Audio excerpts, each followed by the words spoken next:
Hello and welcome to today's video where we're talking about Rule 9, narrow channels. As always, we're going to look at the text of the rule and then apply that in a couple of different situations.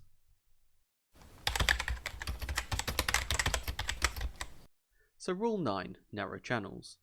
We'll start off straight away with the first paragraph. A vessel proceeding along the course of a narrow channel or fairway shall keep as near to the outer limit of the channel or fairway which lies on her starboard side as is safe and practicable. So this just basically means you stay on the starboard side of the channel. This makes sense if you think of a head-on situation where you've both got to alter to starboard to pass down the port side of each other. So in a narrow channel or fairway, just stick to that starboard side, so then when you're passing other vessels, you will be passing port to port. A vessel of less than 20 metres in length, or a sailing vessel, shall not impede the passage of a vessel which can safely navigate only within a narrow channel or fairway. So this comes back to not impeding, which was Rule 8, I'll link that one up above, and this basically says a short vessel or a sailing vessel shall not impede the passage of a vessel which can only navigate in the channel or fairway. If we go on to paragraph C, it says a vessel engaged in fishing shall not impede the passage of any other vessel navigating within a narrow channel or fairway. So the subtle difference between these two is a fishing vessel shall not impede the passage of any vessel, whereas a vessel of 20 metres or a sailing vessel shall not impede the passage of a vessel which can only be in the channel or fairway.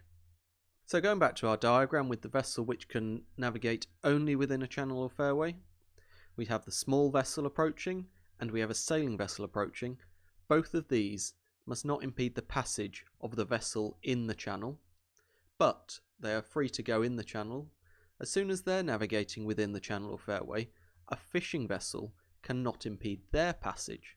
So the fishing vessel cannot impede the passage of any of the other vessels, but the other two vessels cannot impede the passage of a vessel which can safely navigate only within the channel or fairway.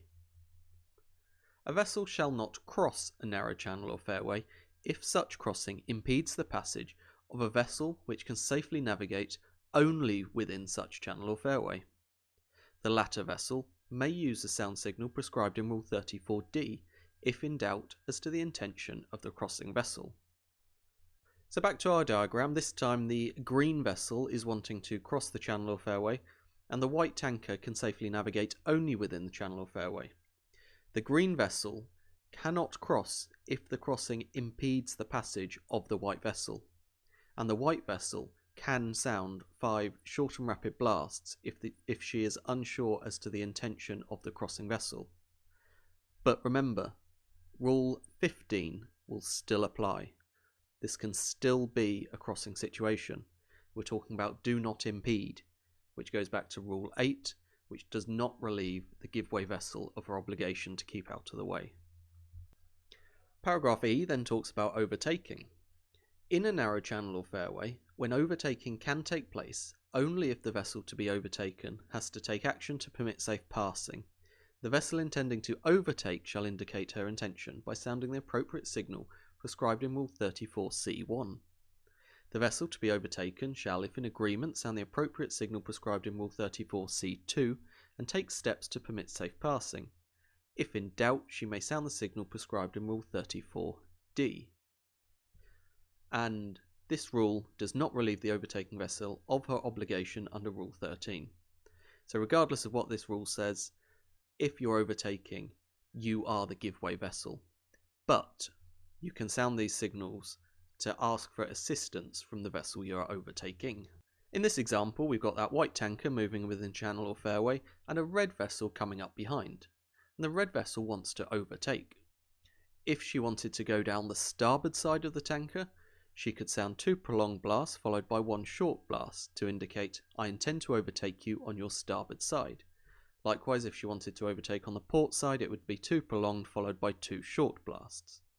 For today, we're going to assume that she's going to sound 2 prolonged followed by 1 short blast, so she wants to overtake the tanker on the tanker's starboard side. If the tanker is in agreement, she can sound Morse Charlie. Prolonged, 1 short, 1 prolonged, 1 short blast. If she was not in agreement, she could sound 5 short and rapid blasts.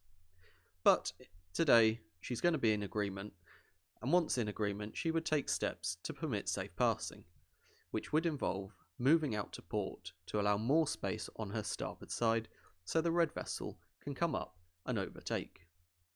Obviously the red vessel is not relieved of her obligation of keeping out of the way, so she's still got to keep out of the way of the tanker until she has finally passed and clear. But this part of the rule allows her to ask for a bit of assistance given that she's in a narrow channel. A vessel nearing a bend or an area of a narrow channel or fairway where other vessels may be obscured by an intervening obstruction shall navigate with particular alertness and caution, and shall sound the appropriate signal prescribed in Rule 34E. So let's take this example, this time the orange area indicating an area that the vessel can't see past, so she does not know if another vessel is approaching. Of course, she's navigating down the starboard side of the channel or fairway, but as she approaches the bend, she needs to sound one prolonged blast. If there was another vessel approaching, she would expect to hear one prolonged blast in reply. This is just giving her an indication there's another vessel there. But in addition, she needs to navigate with particular alertness and caution, given that she cannot see what is round the corner. This bit is kind of common sense anyway. And then the final paragraph just says any vessel shall, if the circumstances of the case admit, avoid anchoring in a narrow channel. Again, this makes sense. Why would you anchor in a narrow channel when that's the only place really that vessels can get through? And that brings us to the end of Rule 9. Hopefully you found the information in this video useful. If you have, thumbs up is always appreciated. If you've got any questions or comments, leave them below. And to stay up to date with all videos that I publish, make sure you hit that subscribe button. Until next time, thank you for watching, and goodbye.